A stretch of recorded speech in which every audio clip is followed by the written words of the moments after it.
All right, good evening, everyone. So good evening and welcome back to JPC Spiritual Talk.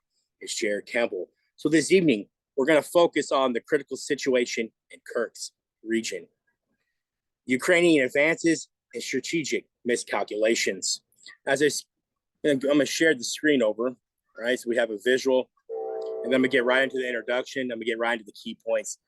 All right, it should be a really short video. I did have a lot planned, but the day got away from me. So we're just going to focus on the situation in Kursk.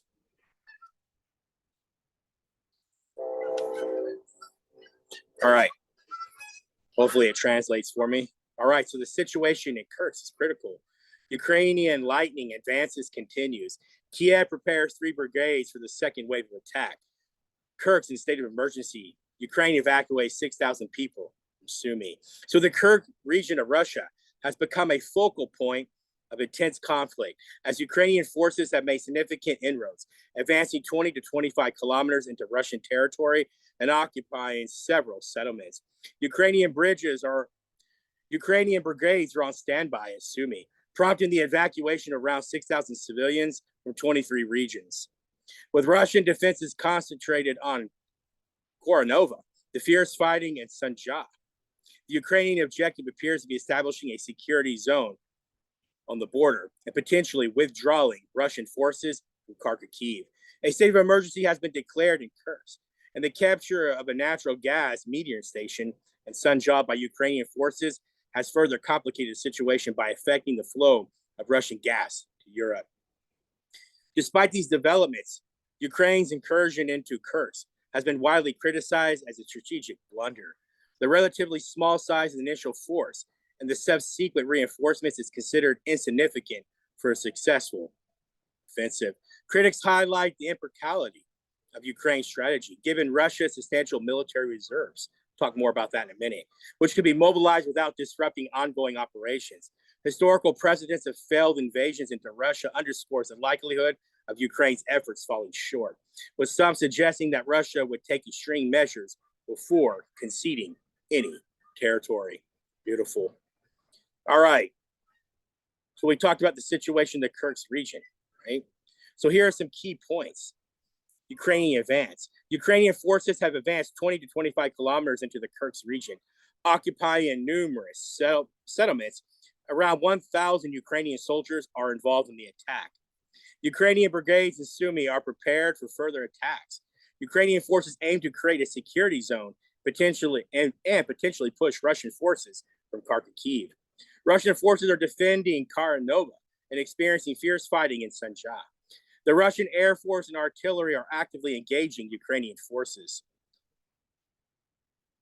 The interim governor, Alexei Smirnov, declared a state of emergency in Kursk.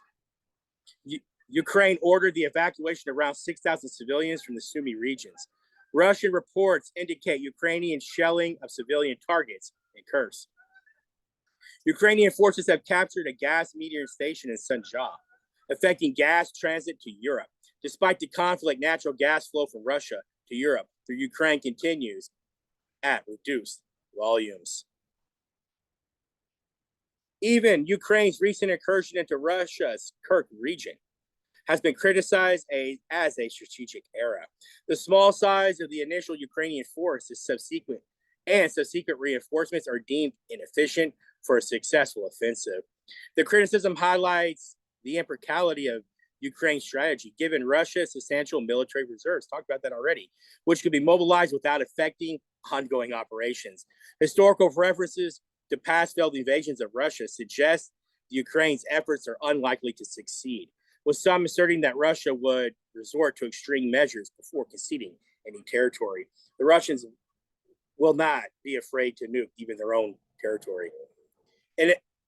So Ukrainians' initial and reinforcing troops are considered too small for a successful offensive into Russia. Effective evasions would require a significantly larger force, estimated at 20,000 to nearly anywhere from 20,000 to 100,000 troops. I say probably 100,000 troops, if not more. The Russian military reserves. Russia has over 270,000 conscripts not involved in the special military operation, and they are available for defense. Russia can deploy troops from across the country without weakening other fronts. Ukraine's military leadership is criticized for lacking strategic foresight. The offensive has strained Ukrainian forces, potentially weakening their overall capability. Past invasions by Napoleon, the UK, and Hitler failed to break Russia is true. Historical precedents suggest Russia's resilience against invasions. Russia may resort to drastic measures, including the use of nuclear weapons on its territory, to avoid losing any territory. And that is the report. So let's watch some of these videos before we get out of here this evening. Like I said, I had a lot planned, but the day got away from me. The article has some pretty good maps to look at.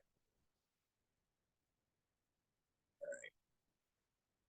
So, a column of Ukrainian military equipment with new tactical signs, an anti-drone nets on the move somewhere near Russia-Ukraine border in the Kursk direction. Visible in the video is a Tango 64 BV tank, UR-77 mine-clearing vehicle, IMR-2 combat engineering vehicle.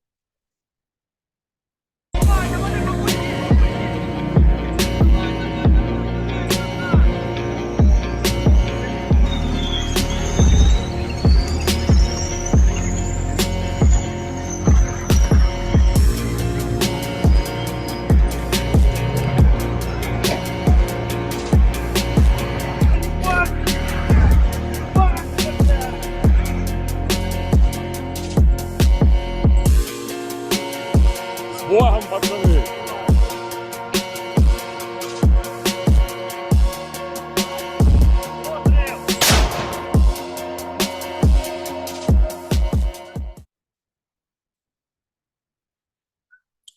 A column of 7 U.S. supply Striker combat vehicles in service of Ukrainian military moving in the direction of the Kursk Oblast of Russia on the Russia-Ukraine border, presumably today.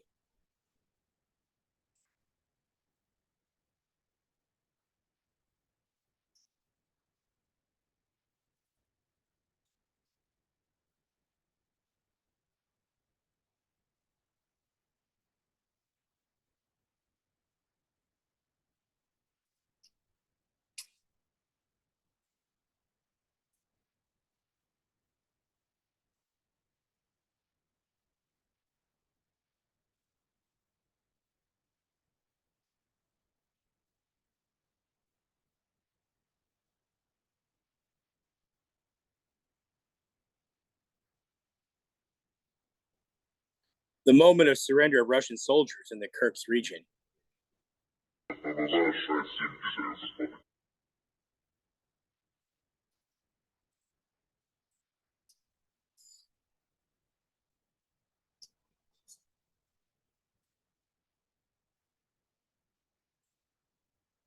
Footage of Russian soldiers surrendering collectively the Kursk region.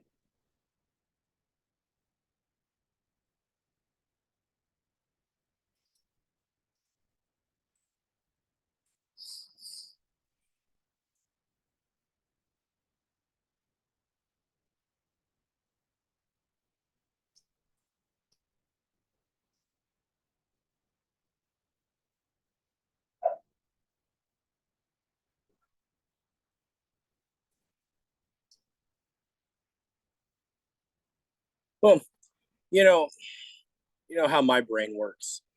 Why would people surrender so easily? I'm starting to wonder if this is more like for a PR stunt, right? What's happening in Kursk? Russian driver trying to leave, but can't because the road is full of corpses as Russian soldiers and next to them automatic rifles. Блять, автоматы, солдаты валяются, ёбаный в рот, блять. Пиздец. Бля, ёбаный в рот, блять. Пиздец, нахуй.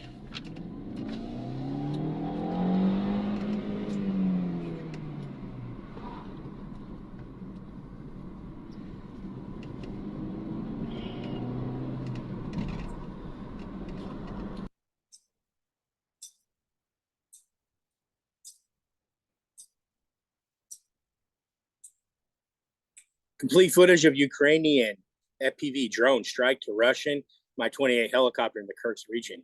2 other failed attacks on helicopters also visible. Let's watch this for a second.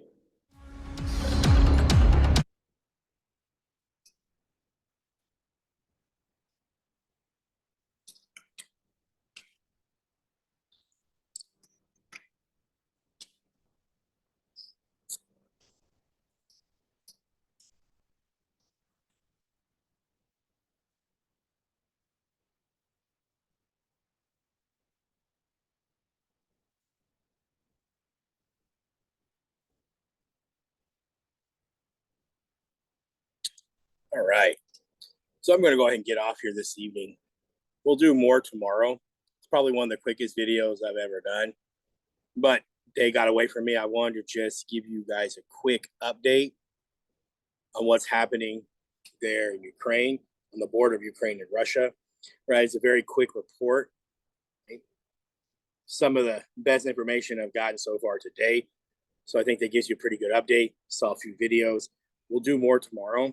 Like I said, I had a lot planned for today, but I wanted to get that updated because we were talking about it yesterday.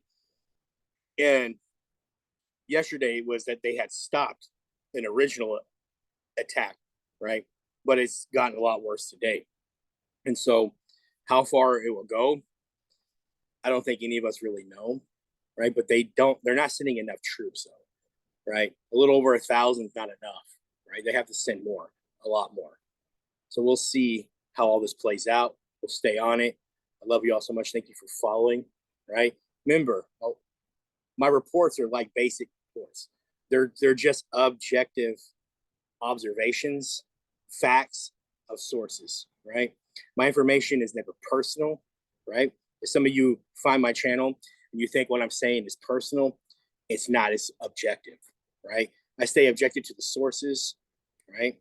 I stay objective to the truth, and I just give you all information, right? So where I stand, none of you will ever know where I stand. My commentary is commentary, it's report, right? So whatever I say, I've got it from others, right? I always feed you information objectively. That's all I have. I love you all so much. Hope you enjoyed these quick updates. Hope you enjoyed this quick video. Have a blessed evening. Love you all so much.